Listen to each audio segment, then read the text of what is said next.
Hello guys, कैसे हैं आप सब लोग। गार्ड लेवल की एपिसोड 35 के साथ हाजिर हूँ। लास्ट एपिसोड के एंड पे हमने देखा था ज़ैंग भी नीचे उतर आती है और कहती है ये वाला कॉटन बॉल तो बहुत ज्यादा इंटरेस्टिंग लग रहा है और बहुत ज्यादा क्यूट भी है, मुझे ये अपने लिए चाहिए। मैं चैन बिमिंग को मार डालूंगी और उसका वार बीस मैं ले लूंगी। और साथ ही वो भागते हुए बैटलफील्ड की तरफ चली जाती है। उसका बटलर उसे कहता है यंग मिस आप कहाँ पर जा रही हैं, लेकिन ज़ैंग उसे कोई भी जवाब नहीं देती और वो आगे बढ़ जाती है। फिर बटलर भी उसके पीछे की तरफ चल पड़ता है। बिमिंग अपने गार्ड लेवल के वेपन को निकाल लेता है और उसे कहता है कॉन्ग फैंग तुम्हें तो मेरा सर चाहिए था, अब आओ और आकर मेरा सर काट लो। बिमिंग उसे कहता है अब अगर तुम्हें मेरा सर नहीं चाहिए तो फिर मैं आगे बढ़ता हूँ और तुम्हारा सर काट लेता हूँ। जबकि कॉन्ग फैंग नीचे जमीन पर गिरा पड़ा होता है और उसे कह रहा होता है प्लीज मुझे छोड़ दो, मेरे करीब मत आना। उसी वक्त ज़ैंग जंप करते हुए सीधी कॉन्ग फैंग के सामने आ जाती है और उनसे कहती है मैं तुम्हारा सर भी काटूंगी और साथ में ये छोटा सा स्नोबॉल भी मेरा होगा। कॉन्ग फैंग भी ज़ैंग को वहाँ पर देखकर बहुत ज्यादा खुश हो जाता है और कहता है चले शुक्र है आप जल्दी से यहाँ पर पहुँच आई, वरना इसने तो मुझे मार देना था। ज़ैंग उसे कहती है मैंने तुमसे कहा था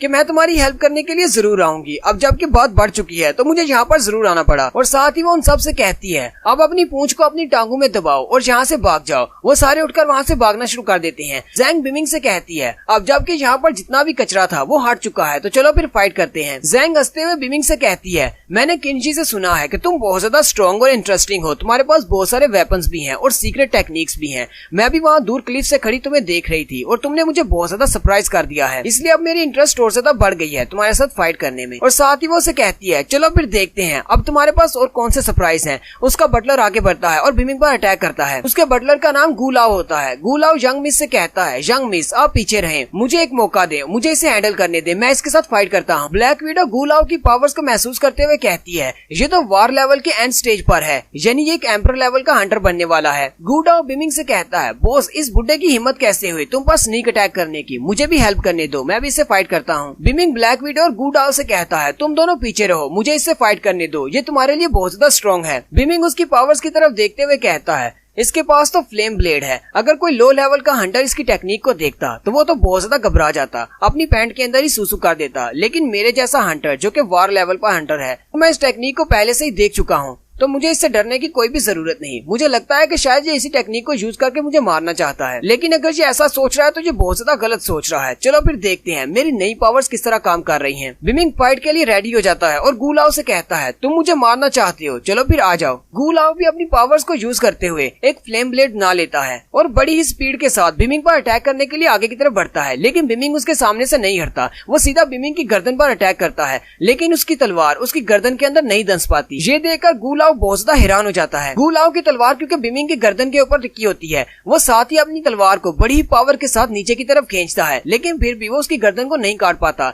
उसकी तलवार के स्लैश की वजह से बिमिंग की शर्ट तो फट जाती है, लेकिन उसकी बॉडी पर कोई भी स्क्रैच नहीं पड़ता। यहाँ पर बिमिंग अब सुपरमैन बन चुका है। गुडाओ भी देखकर बहुत ज्यादा हैरान होता है और कहता है आखिर बिमिंग उसके सामने से हट क्यों नहीं रहा, वो बार बार उसे अपने ऊपर अटैक क्यों करने दे रहा है। ब्लैक विडो से कहती है लेकिन जरा गौर से देखो, गुडाओ ने अपनी तलवार से उसके ऊपर स्लैश लगाई थी, लेकिन बिमिंग की बॉडी पर कोई भी कट नहीं है। जाओ किंग ये देखकर हंस रही होती है, जबकि जियो ये बात सोच रही होती है कि आखिर यहाँ पर हो क्या रहा है। गुडाओ पीछे की तरफ जंप करता है और फिर से आगे की तरफ बढ़कर बिमिंग पर अटैक करता है, लेकिन इस बार बिमिंग उसकी तलवार को अपने हाथ से ही रोक लेता है। गुलाव बेचारा फिर से पीछे की तरफ जंप कर जाता है क्योंकि वो कुछ भी नहीं कर पा रहा, उसकी तलवार का उस पर कोई भी असर नहीं होता। गुलाव पीछे की तरफ हट जाता है और सोचना शुरू कर देता है आखिर यहाँ पर हो क्या रहा है। मेरा फ्लेम ब्लेड उसकी बॉडी के अंदर दंस नहीं पा रहा, उसकी बॉडी के ऊपर कोई भी कट नहीं लग रहा और जहाँ पर मैं उसकी बॉडी पर अटैक कर रहा हूँ मेरे फ्लेम वाले ब्लेड से उसकी बॉडी जल भी नहीं रही। बिमिंग उसे कहता है मुझे लगता है कि फाइनली तुम्हें समझ आ चुकी है कि इस वक्त क्या हो रहा है। जब मैं अपने वार लेवल को ब्रेक थ्रू कर रहा था तभी मैंने अपनी बॉडी के साथ टेम्पर किया है, यानी मैंने अपनी बॉडी को बहुत ज्यादा पावरफुल बना लिया है, अपनी बॉडी में कुछ चेंजेस किए हैं।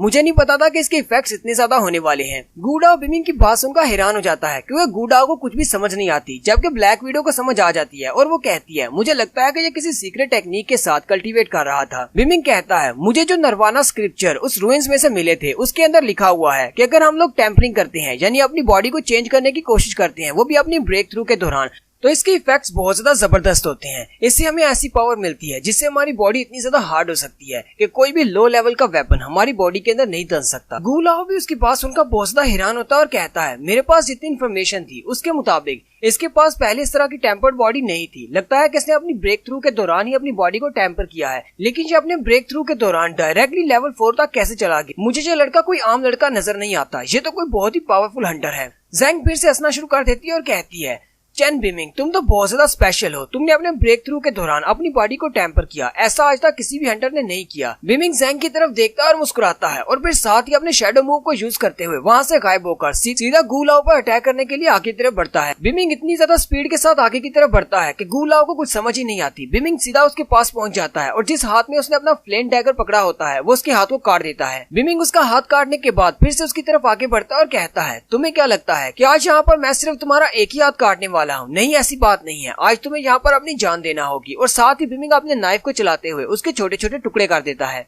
गू लाओ के मरने के बाद जैंग फिर से हंसना शुरू कर देती है और कहती है, ये तो बहुत ज्यादा इंटरेस्टिंग होता जा रहा है। तुम तो बहुत ज्यादा अमेजिंग हो। अब मुझे तुम्हारा सर नहीं चाहिए क्योंकि तुमने अपनी बॉडी को टेम्पर किया हुआ है, इसलिए कोई भी वेपन तुम्हारे सर को नहीं काट पाएगा। और साथ ही वो आसमान की तरफ इशारा करते हुए अपनी पावर्स को रिलीज करती है और आसमान में पिंक कलर की बिजलियां चमकती है। वो उसे कहती है, अब चूंकि मैं तुम्हारा सर नहीं काट सकती इसलिए तुम्हें मेरे पेट का खाना बनना होगा। वो अपने वार बीस्ट को वहाँ पर बुला लेती है। आसमान में बहुत सारी पिंक कलर की बिजलियां चमकती है और साथ ही एक टोर्नेडो बनता हुआ नीचे उतर आता है। उस टोर्नेडो के अंदर से एक बड़ा सा सरपेंट निकलता है। वो एक बहुत ही बड़ा सा सांप होता है। गू लाओ उसकी तरफ देखकर हंसना शुरू कर देता है और कहता है, ये तो सिर्फ एक रेजर सरपेंट है। आखिर तुम्हारे इस बीस्ट में ऐसा क्या खास है? ये तो मेरे वार बीस्ट से भी ज्यादा कमजोर है। ब्लैक विडो गू लाओ से कहती है, क्या तुम्हारे पास भी एक वार बीस्ट है? गू लाओ से कहता है, ये कैसा सवाल है? तुम्हें पता है कि मैं एक हाई लेवल का हंटर हूँ, जाहिर सी बात है मेरे पास भी एक वार बीस्ट होना चाहिए। और साथ ही गू लाओ अपनी पावर्स को रिलीज करता है और अपने वार बीस्ट को बाहर बुला लेता है। गू लाओ का वार बीस्ट एक वाटर ड्रैगन होता है और आज हम पहली बार गू लाओ के वार बीस्ट को देख रहे हैं। पता नहीं इसका वार बीस्ट कितना ज्यादा स्ट्रॉन्ग होने वाला है। गू लाओ का वाटर ड्रैगन जल्दी से एक जोरदार चीख मारता है, जबकि सामने से रेजर सरपेंट भी उसकी तरफ देखकर एक जोरदार रोर करता है। रेजर सरपेंट की रोर इतनी ज्यादा स्ट्रॉन्ग होती है कि वाटर ड्रैगन बहुत ज्यादा डर जाता है और वो वापस आकर गू लाओ के पीछे छुप जाता है। गू लाओ भी इसे देखकर बहुत ज्यादा हैरान हो जाता है। गू लाओ गुस्से के साथ अपने वाटर ड्रैगन से कहता है, तुम तो बहुत ज्यादा बेकार हो। तुमने लड़कियों के सामने मेरी बेइज्जती कर दी।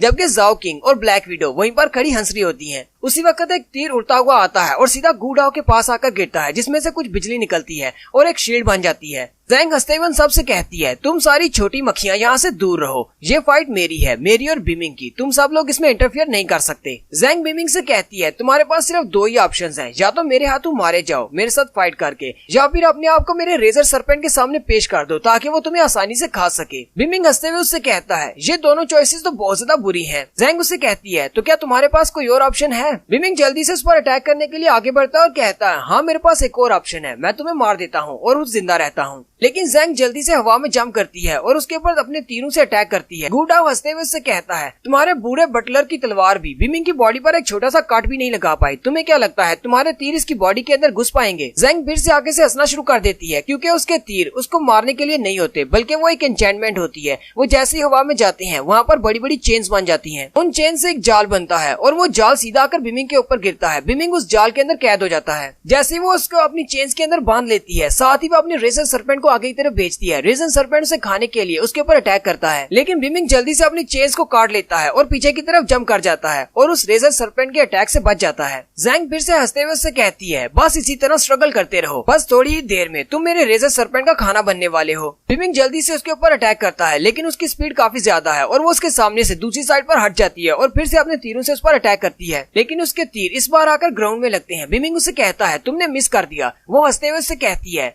क्या मैंने मिस कर दिया? लगता तो नहीं। तुम जरा खुद ही गेस करके बताओ, क्या मैंने मिस किया? फिर ये मेरा कोई ट्रैप है? साथ ही नेक्स्ट सीन क्लोज गेम का दिखाया जाता है, यानी कि उस फाइटिंग अरीना का जहाँ पर इनका कंपटीशन होने वाला है। फेंग वू वहाँ पर अपनी चेयर के ऊपर बैठा होता है और इंतजार कर रहा है, जबकि बाकी की सारी फैमिलीज भी वहाँ पर आ चुकी हैं, जो कि इस टूर्नामेंट में हिस्सा लेने वाली हैं। वैंग जी और वैंग शैन भी वहीं पर मौजूद हैं। वहाँ पर जितने हंटर्स भी देखने के लिए आए हुए हैं वो सारे बातें करना शुरू कर देते हैं और कहते हैं, पता नहीं ये फाइटिंग कब स्टार्ट होने वाली है। यहाँ पर सारे हंटर्स तो पहुँच चुके हैं। वहीं पर एक हंटर होता है जो कि स्पेशल गेस्ट है, जिसका नाम वी टियान होता है। वो फेंग वू से कहता है, ब्रदर फेंग, ये टूर्नामेंट कब स्टार्ट होने वाला है? हम यहाँ पर टूर्नामेंट पर गैम्बलिंग करने के लिए आए हैं। अब हमें और कितना ज्यादा इंतजार करना पड़ेगा? मेरा बड़ा भाई भी यहीं पर है, वो भी इंतजार कर रहा है। किनजियो से कहता है, वी टियान, तुम थोड़ी देर के लिए इंतजार क्यों नहीं करते? हम लोग बहुत ही जल्दी टूर्नामेंट को स्टार्ट करने वाले हैं। तुम आराम से बैठकर एक कप चाय क्यों नहीं पीते? वी टियान के बड़े भाई का नाम वी किंग है, वो भी वहीं पर बैठा होता है और वो फेंग वू से कहता है, हमें इतने ज्यादा इंतजार करने की आदत नहीं है, चलो जल्दी से टूर्नामेंट को स्टार्ट करो। फेंग वू आगे से उसे कोई भी जवाब नहीं देता। वीट किंग उसे कहता है, अच्छा ठीक है, तुम्हें कोई जवाब नहीं देना तो ठीक है, मैं बैठकर एक कप चाय का पी लेता हूँ, लेकिन अगर मेरे चाय का कप खत्म होने से पहले पहले तुमने टूर्नामेंट को स्टार्ट नहीं किया या फिर जिस हंटर का तुम इंतजार कर रहे हो वो बहुत ज्यादा स्ट्रॉन्ग नहीं हुआ, तो फिर उसके बाद तुम अच्छी तरह से जानते हो कि यहाँ पर क्या होगा। फैंग वो उसकी बात सुनने के बाद फिर भी उसे कुछ भी जवाब नहीं देता और बड़े ही आराम से बैठा होता है। वो असल में बीमिंग का वेट कर रहा है और यहीं पर हमारी एपिसोड 35 का एंड होता है। एक्सप्लेनेशन अच्छी लगी हो तो कमेंट करके जरूर बताइएगा। चैनल को सब्सक्राइब कर दें, वीडियो को लाइक और शेयर कर दें। शुक्रिया।